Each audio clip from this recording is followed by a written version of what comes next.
વિસ્તારમાં મકાન તોડફોડની ઘટનામાં રબારી કપિલ દેસાઈને ન્યાય આપવાની માંગ ઉઠી છે. કપિલ દેસાઈ, જે જનહિત માટે લડત આપતા એક સક્રિય વ્યક્તિ છે, તેમના મકાનને ખોટી રીતે તોડી પાડવામાં આવ્યો હોવાનો આક્ષેપ કરવામાં આવ્યો છે.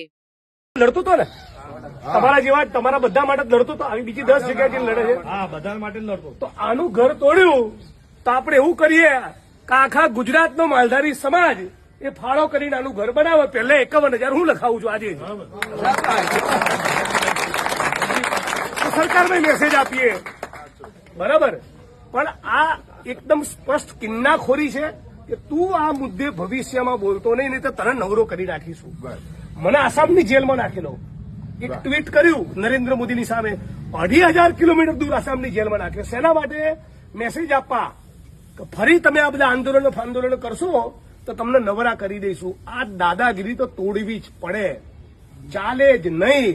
એટલે એને જે ધમ પછાડા મારવા મારે. આપણી બે વાત, બધી જ માગણીઓ લેખિતમાં તમે આપો અને આ તારીખે આટલા વાગે નક્કી કરો તારીખ. આજે શક્ય બને તો આજે તારીખ નક્કી કરીએ, નહીં તો 2 દાડા પછી લાલજીભાઈને તમે બધા કહો ત્યારે ચલો ગાંધીનગરનો કોલ આપો. વિધાનસભાનું સત્ર ચાલુ છે, વિધાનસભા આગળ જઈએ. બોલો ભાઈ, ન્યાય કરે ગુજરાતની સરકાર અમારો. સાચી વાત. મુખ્યમંત્રી કહે છે ને કરવું છે તો આ પણ મને લેખિતમાં તમારે વિધાનસભા આવવાની જરૂર ના પડે એવું કરી આપ. બરાબર.